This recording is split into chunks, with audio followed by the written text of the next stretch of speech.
Hi, Dean here.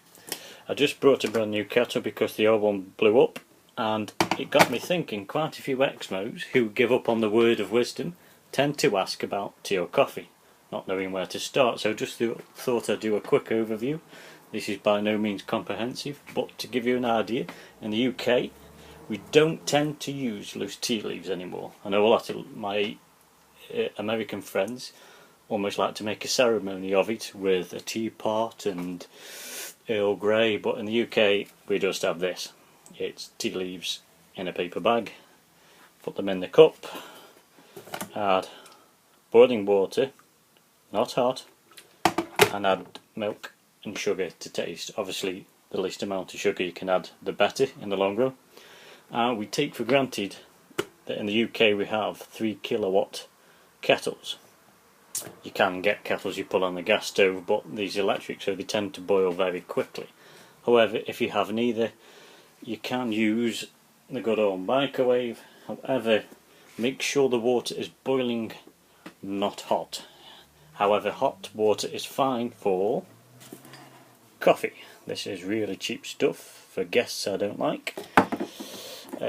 For guests, you do like, or particularly if you're trying it for the first time, coffee, use the brand. Especially if you're using good coffee, you only tend to need to put that amount of coffee in your mug, simply because you don't need any more. I don't tend to drink instant, I tend to drink filter coffee. This is the Regbits. Number 5 denotes the strength, 5 being the strongest. This is weaker stuff. Number 4, I recommend going for number 3 if you're trying it for the first time. And of course you need a machine to make it in. This is the traditional coffee maker. However, as you can see, it's unused, or very dirty, because it's unused, because frankly they're a pain in the bum.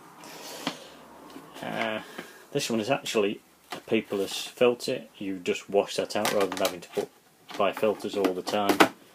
And you just put water in there, turn it on, it boils it, and it makes your coffee. However, I tend to use a cafetiere. Technically, they're a French press. However, French in this country is a swear word, so all you do with these is, sorry for the movement, I'm doing this one-handed, is you take the top off, sorry for the lighting as well, and you add coffee, like so, and you add hot water, and you let it brew, and then once it's brewed for a couple of minutes you plunge it down, and then you pour your coffee out.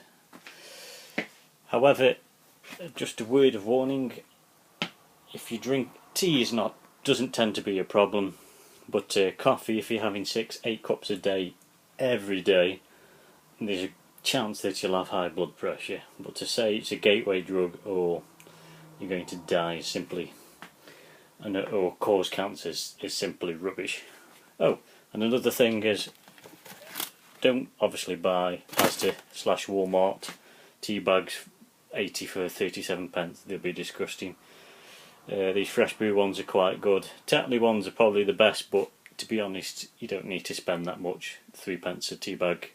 1 pence a tea bag should be fine. Okay then, I hope that helps. Oh, PS. Oh, I forgot to say, be careful about buying coffee in sachets or for Pacific machines, because if you don't have the Pacific machine, you're stuffed.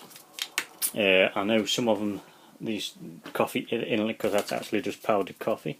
There's some in a liquid, apparently they taste very nice. However, the machines are very expensive, and Nescafe, Kenco all tend to have their own machines. So I personally, until you get to know your coffee, I would avoid them. Thanks, bye.